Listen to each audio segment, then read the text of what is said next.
right, what's happening, everybody? Welcome to Tuesday Night Hoop Talk. I'm Chris Gonzalez, joined by OG Tony and Jay McLovin. How's it going, guys? Pretty Yeah, good, it's pretty going it's going pretty good. Rockets are down by now we're down by 12. We were down by 9, but they had another 3 ball. So yeah, it's Champagne or Champagne, however you see that guy's name for San Antonio. It's just having a career night. I think he's up like 12 or 13 3-pointers right now, and they still got like 3:47 in the third to go. So that's just kind of tell you how the Rockets night's going. Yeah, it happens sometimes. Not always on your game all the time. No, Well, guys, sir. let's jump into some Tuesday night hoop talk. Let's jump into the NBA standings real quick. Give everybody an update where we're at going into tonight. In the East, Detroit still leading the East 31-10. Boston in second, 26-16. The Knicks are 25-18, and third and fourth is Toronto, 25-19.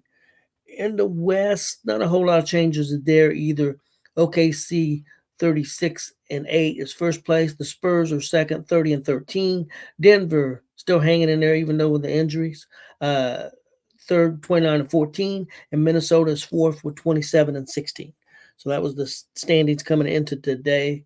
I know that we got some games going on. One of the big topics, of course, is Jimmy Butler getting injured for Golden State last night. You could tell pretty by the injury that it was bad when it happened. Towards ACL, going to be out for the season. They were struggling some anyway. But Chris, what do you think this means for Golden State this year and in the future? Well, for this year, I don't think it. I mean, it doesn't look like they were going to be competing for a championship this year anyway. So, I mean, for this year, I think it just solidifies that they're not going to be a contender in the playoffs. If he had stayed healthy, they might have been able to get maybe in the playoffs or maybe be a play-in team or something like that. But they hadn't been playing good ball this year, which was a little surprising the way they played last year after they got Butler. I was expecting a little bit more out of Golden State than what they had been playing this year. And I think it kind of excels the rebuild that needs to happen there for next year. You still have Curry that can still play at a pretty high level, but it's time to start breaking some of that up. I can see maybe them finally moving on from Draymond and trying to go a different direction. But it'll be interesting to see what happens. But like I said, I don't think they were going to win a championship this year anyway. So I don't think it kills them this year, but I do think it kind of excels stuff for next year. Yeah, and I know the reporter, the guy on ESPN, said that they are trying to make moves, try to, still be competitive this year. But I don't know what you can do. It'd be very difficult to do a big enough change that's going to make a difference. In my opinion, Jay, your thoughts on the injury to Butler and Golden State? Yeah, it's like I told you earlier. I feel like Golden State is just cursed right now with these injuries. Horford is actually even out right now. He's got a jacked up toe, so he's not even playing. No, last year was Steph Curry in the playoffs that went down. This year now it's Jimmy Butler that goes down. I think a little bit of age is catching up to him, things like that. Yeah, he's not going to be. He probably won't be back until obviously next season. So obviously he's done for. I know they were talking. I need to mention they were talking about possibly trying to trade him. Obviously that's going to be pretty hard to do now with that ACL issue. Right now they're sitting in the A spot. They're on a 4-game win streak, but they're on the A spot. So they're still trying to fight for that play-in. But I think, like Chris said, even if they get the play-in or stay in that play-in area, I don't think they're going to get out of the play-in. I think just they don't have enough talent. I don't think to get out of there, to be honest with you. I know you had talked about them trading Kuminga and things like that, but I just don't know if there's anybody on that in the trade market that's going to be the number 2 or going to be the Rockman to Batman. They lost their number 2 guy. Let me ask you guys: is it a possibility that there's a team out there that would take Kuminga and maybe take a Butler too, knowing that he wouldn't be there this year, but he would be there next year? Is there a team that might do that? Maybe I don't know. I'm going to throw a team out there, the Nets or somebody like that. That is not a contender right now, but trying to head that way. Do you think there's a team that would do something like that and maybe give up a player, uh, a decent player or two decent players in that situation? Chris, what do you think? You never know with the way the NBA does. There's always some crazy shit that trades that happen that you never think would happen. I mean, they might be able to find something. I just don't. I just off the top of my head that I can't think of a player that I could think that would be available uh, that would get them to that next level. But like I said, we see surprising things all the time. Like nobody ever thought Luca was going to get traded late on a Saturday night. So like you just Yeah, never know in the NBA what's going to happen. that's true. What about you, Jay? Do you think there could be a team out there that would do something? Yeah, what I believe is he's a bench guy. I don't really think he's a star. I think he's a guy that comes off the bench. And that's pretty much what Golden State's pretty much used him for. So I would have to look at a team that's thin in the depth, probably like a Phoenix that traded away a lot of that stuff. So if you got a team that's thin in the depth and they're looking to add depth, then yeah, they would probably take a flyer on Kuminga. But the problem with that is that it doesn't really. You're not going to get a Jimmy Butler capable person from Kuminga. I think with Kuminga, you're just going to get another bench player. So really, you just trade one bench for another bench. I don't think you're going to get that difference maker. So I think it's pretty much. I think it's just going to be a lateral move, honestly. Well, I know Kuminga wants out of there because he believes he is a better player and doesn't believe that he's a good fit there. So we'll see what happens with that. Keep following that. Guys, let's do a little bit NBA hot seat questions. Then after that, I've got the top 10 greatest games of all time. First question I have for you guys, and this one's for Jay, and then I got one for Chris because it's about your guys' teams. Mine and Chris's team and Jay's team. Jay, in your opinion, what do the Rockets need to work on to have a chance? What changes do they need to make right now to try to get to the Western Finals? For me, and this is the same situation I was preaching last year, and I think they brought in Kevin Durant to maybe boost up the three-point shooting, but right now it's our three-point shooting, man. We don't, we make threes, but our miss rate, I think we're shooting – I'd have to go back and look at it, but I know we're shooting below 40%. And I think that was the biggest thing because, like, right now, we're down by 12. We're going up against the Spurs. Now, I understand the Spurs are a really great team, but they have really good three-point shooters, and that's what killed us against Golden State. We could not hang with the three-point shooting. And then right now, when watching this Rockets game, we're not handling their three-point shooting either. So I think we still need another really good three-point shooter. And the Houston used to always have good three-point shooting. This is the first time I've really seen the last couple of years where our three-point shooting has kind of gone down. So I think really just we got to improve our three-point percentage. Okay. That would be the biggest thing. Chris, my question for you is with the Pacers. What do the Pacers need to do? The season's lost for this year, but is there anything that they, in your opinion, they need to do to get prepared to try to make a run next year? The main thing is you got to get Tyrese Halliburton back healthy, which it sounds like everything's going good on that. And then besides that is the guys you have, like Neesmith didn't play last night. Siakam didn't play last night. So you got to get your other guys. You need to get them, make sure they're healthy by the end of the season. So you're going into next year, you can be ready to go. And then basically, just keep doing what you're doing this year. Biggest problem this year is not having a closer. The game the other night had chances to win, but we'll be winning going in the fourth quarter and then lose games. We don't have that closer, which you get that back in Halliburton. So main thing is try to stay healthy. Hope don't lose nobody. No like real big injury like we did Halliburton last year. You're probably going to get a good draft pick. Try to hit on that and then get ready for the offseason. Yeah. I don't think there's any like real big moves they need to make. I think Huff has filled in fine at the center position. Isaiah Jackson, his biggest problem has been health. So I think that's why he hasn't performed real well. So they might be looking for another backup big guy. But other than that, I don't think they need to make no like big changes. I mean, you really have about everybody that you had a great chance to win in that NBA championship with. I'm thinking IU football still, but have a chance to win an NBA championship with just a few months ago. So the main thing is get everybody healthy. Make sure you have your depth, and then go from there. Well, they're going to have to probably make a decision on that one player, the one that I can't think of his name right now, Chris. I know his they either got to pay him or he's probably going to be gone. Oh, Mathern? Yeah. Mathern.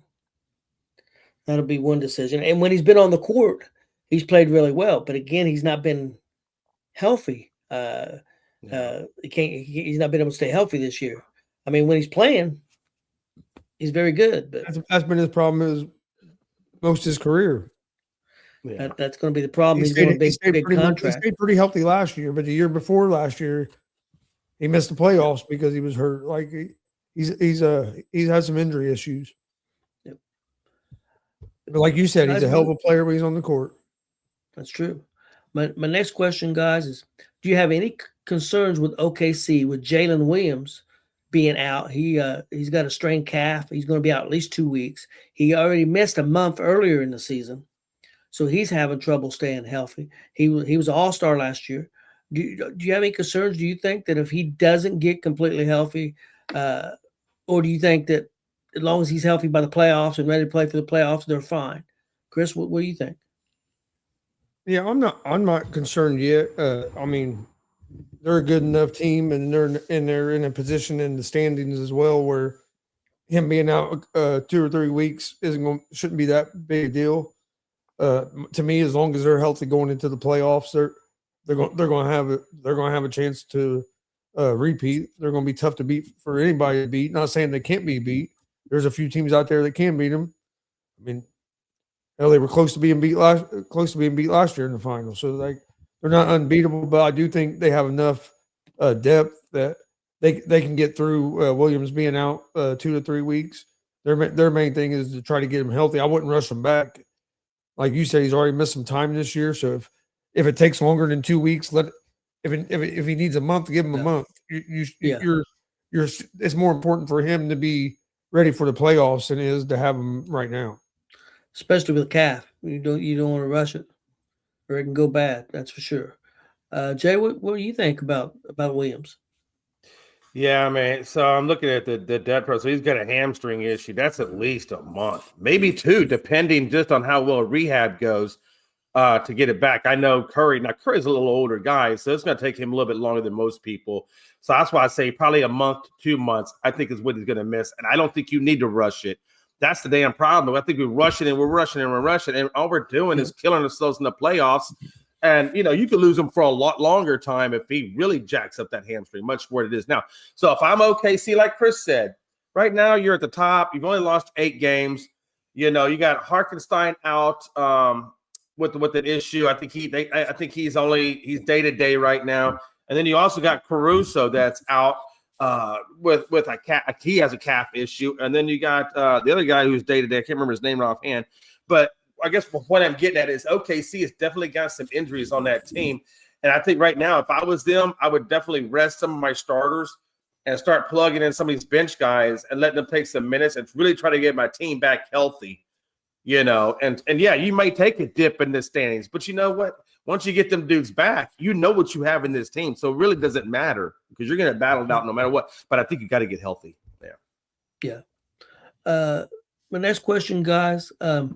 Who do you think the biggest threat is to OKC? Do you think it's the Spurs? Do you think it's Denver? Do you think it's Detroit? Do you think it's Boston? Who's the biggest threat in basketball? A team in the West might take them out, or a team in the East. Jay, who do you think, in your opinion, who's the biggest threat for a team to have a chance to eliminate OKC? I still like the Spurs team. That Spurs team, it's just they're phenomenal, and I think they match up well. With OKC, Holmgren versus Wembanyama, Fox versus SGA. I mean, they have a really good squad over there. So I would put Detroit right there behind San Antonio. I think they're going to match up well when they get to the playoffs. But right now, for me, it's San Antonio. Okay, and Chris, what about for you? I'm going with the Denver Nuggets. would be my team. I know Jokic is hurt, but you get Jokic back healthy. I mean, you gotta remember that was a 7-game series between Denver and OKC last year in the playoffs. So Right. it wasn't like the Thunder just whooped up on them. The Spurs are a good team too, but Spurs are still young. The Nuggets have a little more experience, so that's why I'm favoring right now. A team that upset for me would be the Nuggets, but I do agree the Spurs are a good team, a real good team as well. They're playing some good ball. And when Wemby hit like eight 3-pointers last night or some shit. Yeah.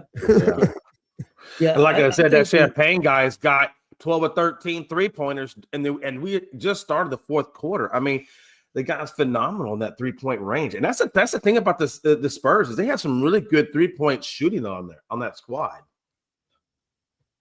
Yeah, I agree with the Spurs. I agree with Denver, and I agree with Detroit. The only reason I might favor Denver out of those three teams, like Chris said, the experience. But I think the Spurs, I'm not sure the Spurs being a young team, and the same thing with Detroit being a young team. I think Detroit's strong on the boards, would be physical with them, might be able to be physical with them. I think the Spurs can be physical with them. So I think they could be good matchups. But just because of experience, I might give Denver a slight edge. But I think all three of them teams, I think got a chance. I mean, I'm not going to say a great chance, but I think they have a chance. Guys, my last question. I'm going to be interested to see what you guys come up with. I've been thinking about this, and I've been having a hard time coming up with somebody. I've known the question because I wrote the damn thing. In your opinion, the most overrated player in NBA history?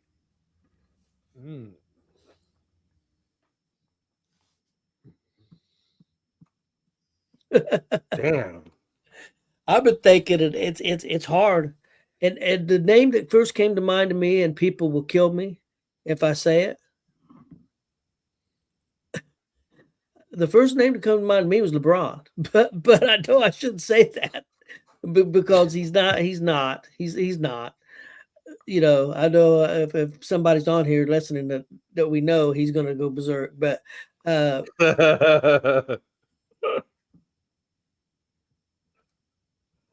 man, I don't know. God, that's a hard one, man. I'm going through my brain right now too. Frankie, it'd be all right if he has a losing season for the next 3 years. I'm not a Raiders fan, so I don't give a fuck. yeah, I agree. I'd like to see Mendoza do well, but I don't care how many games he loses now. We won the games I needed him to win. That's true. Yeah. Damn. I feel like wrong. I'd like to see him do good because I think he's a hell of a player, but I'm not a Raiders fan. I'm gonna roll with, and I know this is gonna be crazy, but I'm gonna roll with Russell Westbrook. And the reason why I'm going with him is because of now, I know this looks crazy, right? I mean, now don't get me wrong, his rebounds and his assists are great. But the problem is to get those triples, he has to shoot an assload of shots. And it's his field goal percentage for me that makes him overrated. I think I know Frankie's answer. I think Frankie's answer would be Kevin Durant. Most overrated player.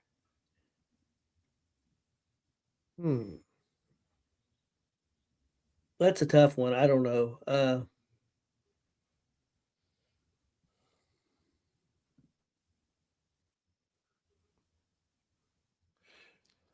gonna go with Karl Malone. Okay.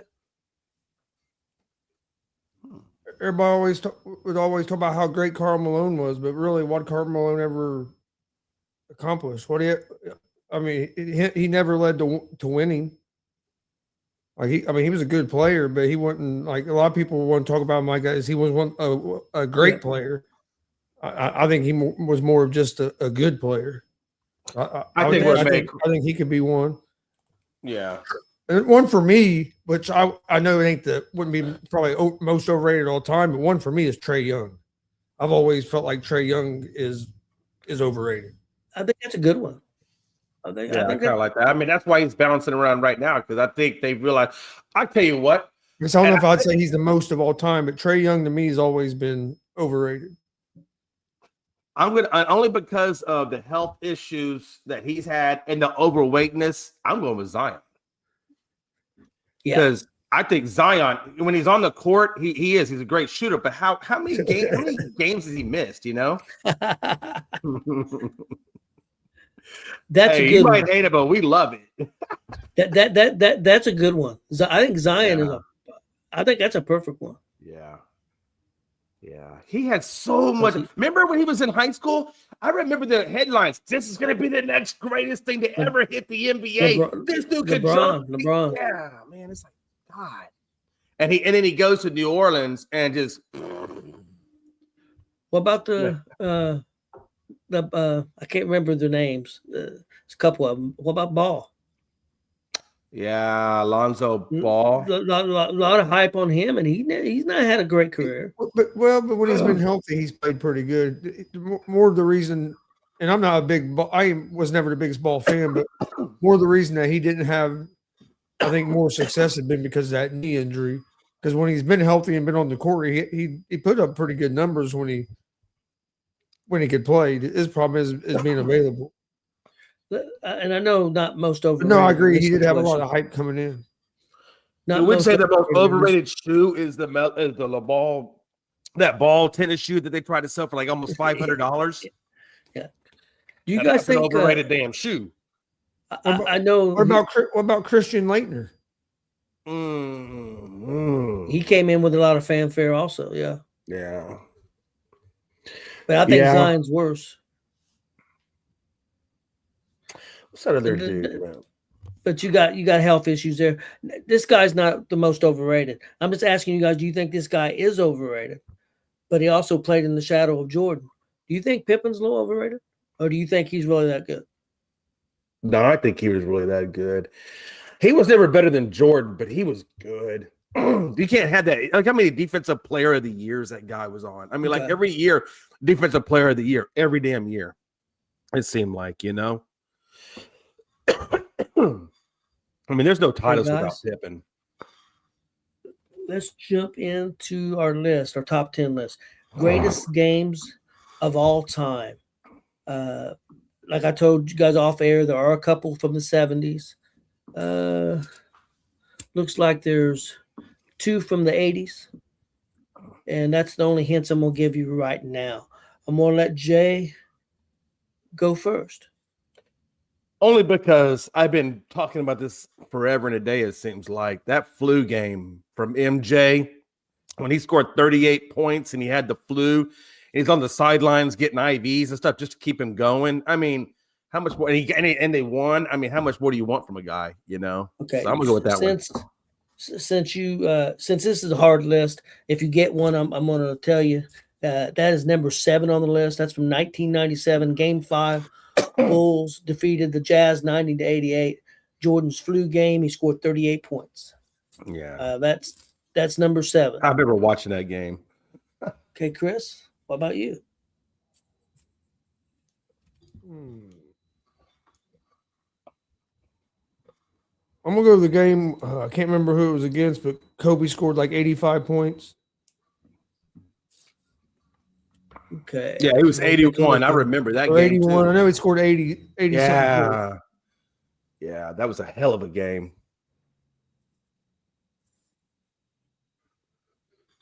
I do not believe Man, I thought that for sure be on there. I'm surprised. The list.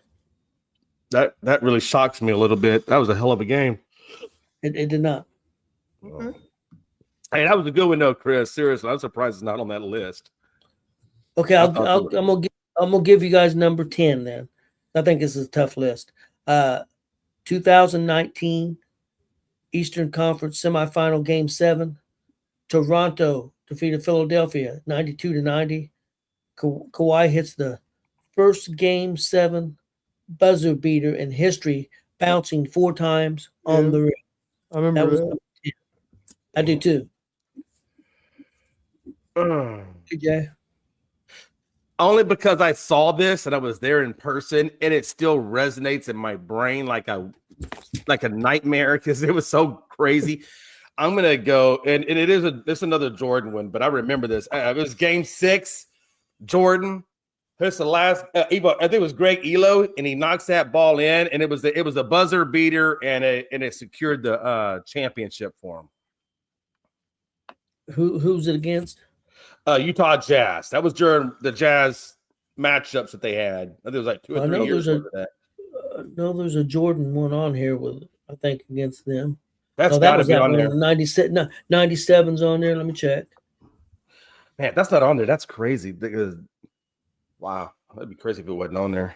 Okay. Let's see if this is if it could be the same one. If not, I'm giving you one. Number 2, 1998 Finals, Game 6. Bulls over the Jazz, 87-86. Michael Jordan's last shot over Byron Russell. That was Chicago's title number 6. Yeah, because Byron Russell, that's when he played for the Jazz. Yeah, so that would be right. Am I right? That was 1998. That was Chicago's title number 6. Okay.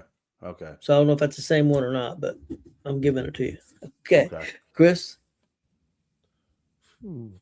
What about Pacers Knicks when Reggie scored the 8 points in 6 seconds? I thought it'd be on there, but it's not on there either. Son of a bitch. Okay, I'm gonna give you guys number 9. 2001 Finals, Game 1. Philadelphia over the Lakers, 107-101, and overtime. Iverson scores 48 points. Damn, I remember that game too. I do remember that. All right, I got one.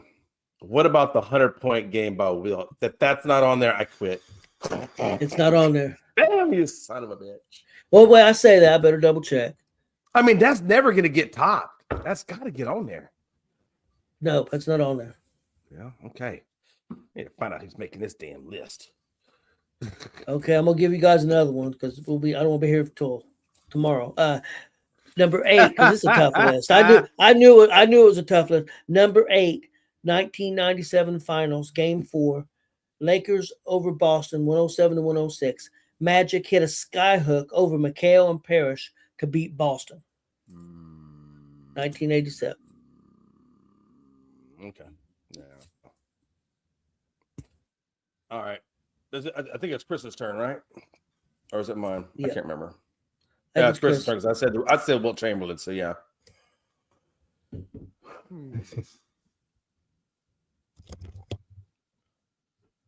It's probably not on there, but I'm gonna go Pacers and Knicks last year. Tyrese Halliburton hitting the last second shot. Not on there. I'm gonna give you guys. You suck, Chris. I'm gonna give you number 6. Horrible. I'm gonna give you number 6 from 1970 Finals.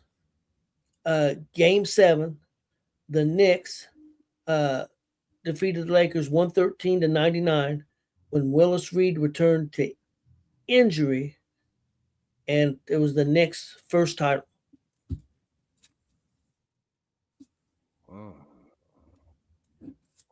Okay, let me give you some hints. There's on this list remaining, there's number 1, 3, 4, and 5. I will tell you 1 is from the 2000s. Give you a hint. There's still 1 left from the 70s. There's 2 from the 2000s, and there's 1 from the 80s and 1 from the 70s. So there's 70s, 80s, and 2 from 2000s. That'll give you a hint on the last 4.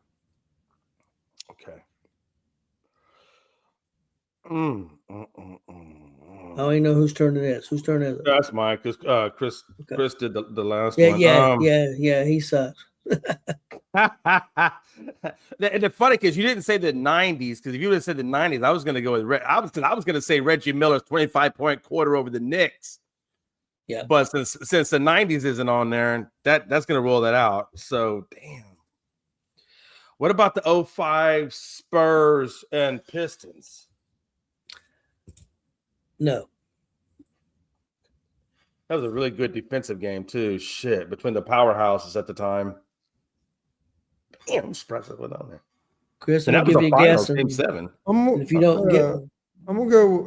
It was Miami Heat I think it was Ray Allen hit that three hit that corner three to win the game. When the Ray Allen hit the three in the corner with Yes. LeBron and them. Chris, you got one. Number 4, 2013 Finals Game 6. Heat 103, Spurs 100 in overtime. Ray Allen's three-pointer with 5 seconds left to force overtime and saves Miami's season. So you say we still have one from the one. 70s, right? Yes, we have one from the 70s.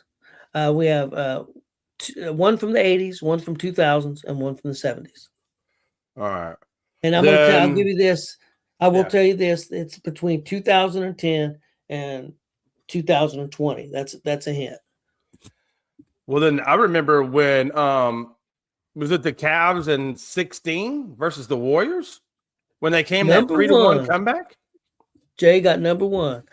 2016 Finals Game 7. Cleveland 93, the Warriors 89. First comeback down 3-1 in finals history. That was number 1 on the list. Yeah. I'm surprised. I was going to kind of go with Olajuwon, but you said there wasn't one from the 90s too, because they got down, I think it was 3-1 also. I think it was the Phoenix Suns when they did that historic comeback. I think that was the same year. I think they beat the Knicks, but since that wasn't a 90s, you didn't. Damn, I knew that ruled that one out. So now we just got the 70s. We got 70s and 80s. Well, I guarantee the 70s. Yeah. Oh, that's right. Yeah, Chris. Chris was born in 1980. Damn, he's a young buck. He was born during Reagan, another Republican. I knew I liked him. I don't know. Didn't Larry Bird have a big shot back in on one of them games? Wasn't anything with Bird. That's surprising.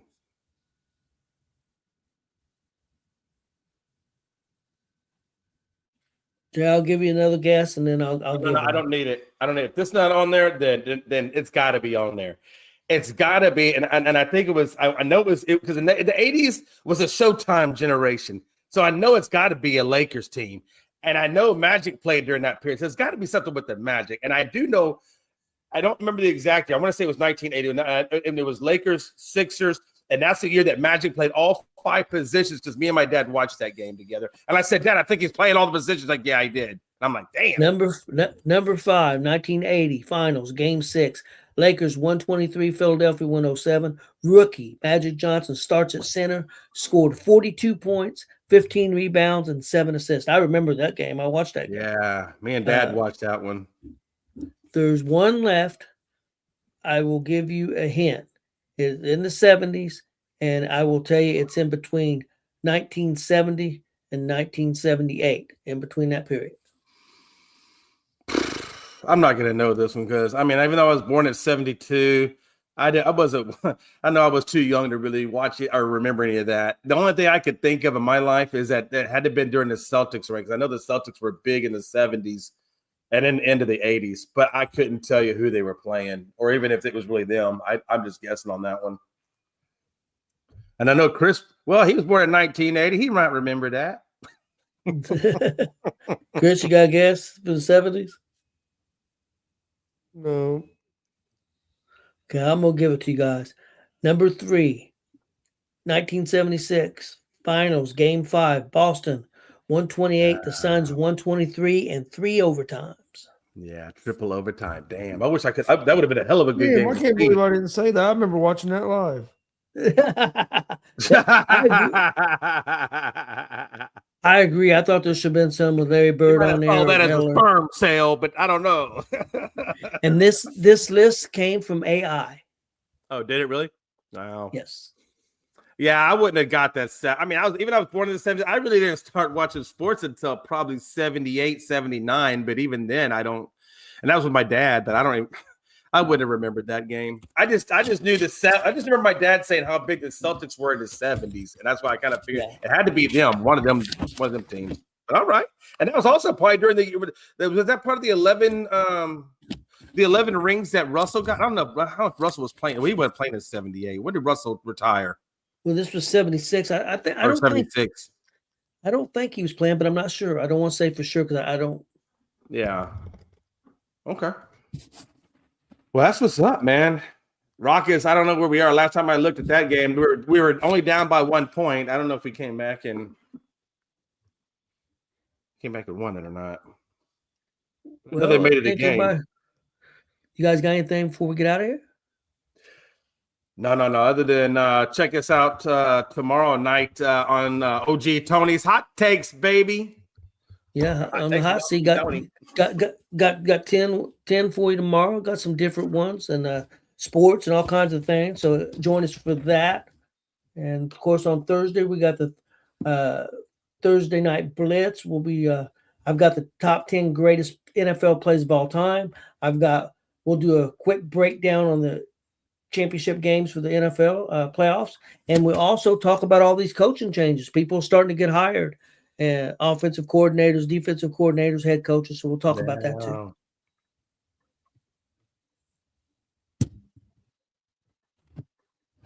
Hopefully, we'll find out where your boy Mendoza, who's going to be his coach in the Raiders. I'm hoping to see what happens there. More to stay tuned. Yeah, definitely. I don't want him to go to the Raiders. For some reason, I think Arizona would be a good fit for him. Yeah. But they're 3, and I don't think they're looking for a quarterback. I don't guess so. Yeah, not with Kyler Murray. They still got time on Kyler Murray's contract, unless they can work out a trade. But I don't know. I don't think the Raiders are going to want Kyler Murray. That's the only downside to them. But you never know. I mean, they don't even know who their coach is yet. So that's going to be interesting. Would you take Kyler Murray and a couple of first round draft picks? Wow. I just don't believe. I mean, I know he's super athletic, but hey, Arizona. I think it's more what he has up here, though, Tony. It's his head. It's what's in his head. Arizona's got the number 3 pick. I wouldn't want to take him on. Chris, would you do that? Would you do 2 first round picks and Kyler Murray for the number 1 pick? I wouldn't, but I'm not a Kyler Murray guy, but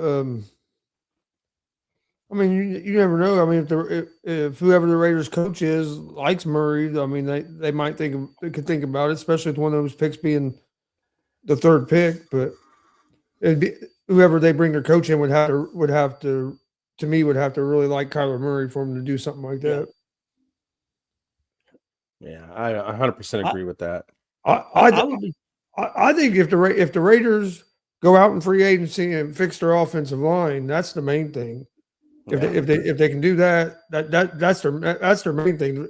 I mean, yeah, they're going to have to get some more weapons, but their weapons aren't terrible. Their main thing is they don't have they can't block. They got to get better in line of scrimmage. Yeah, I agree. They need to be better on both lines of scrimmage. I do think they need a receiver, but I mean, you could probably find a receiver the 2nd, 3rd round. I mean, because they've got a good tight end, they got a pretty good running back. I think if you don't address those trenches first, he may get killed. You may lose your quarterback to an injury. I think Chris is right. But I think you take Mendoza number 1, and then I think your next pick, whatever round or whatever pick number it is, or maybe you try to trade up, a couple of picks, whatever. If there's a really good O lineman out there, and I think you start addressing that, like you said, address that O line. Seen somebody make a prediction. See what you guys think of this. That they firmly believe that Willis will be the quarterback of the Pittsburgh Steelers next year. That's weird. Because I just saw somewhere, I was reading somewhere where they had talked about Willis maybe going to Cleveland, believe it or not. Yeah, I saw that out there too. Now again, I think it just depends on who the coach is. Yeah, exactly. It's hard, it's hard to know. We don't have a coach either one of them places yet. But I mean, I wouldn't be surprised if Pittsburgh wouldn't try to get a guy like Willis. I mean, he'd be perfect for what they need. Like, they need like a gap guy, and he's a guy that maybe could turn into more than a gap guy. He's played good when he's got opportunity to play. Yeah. At the very least, he could get you until you can find your future franchise guy, and hell, he might turn into that. But so I mean, if I'm a team like Pittsburgh, I would take a chance on a guy like Willis. because of where you're drafted at. Like he's going to be one of your best options right now. Yep. I think Willis and the other one, and I don't know if you can get him, the backup at San Francisco. Yeah, he's still under contract for a year, so you'd have to make a trade. I think he would. I think he could be. There's some teams he could be a good fit for also. I believe, and with the right coach. I don't think just anywhere. I definitely agree. Let's get out of here, and we'll be back tomorrow night, guys. Again at 10 p.m. Eastern, 9 p.m. Central, with Hot Seat with OG Tony and the gang. Please, please hit that subscribe button on YouTube, and we will see. We'll see you guys next Tuesday.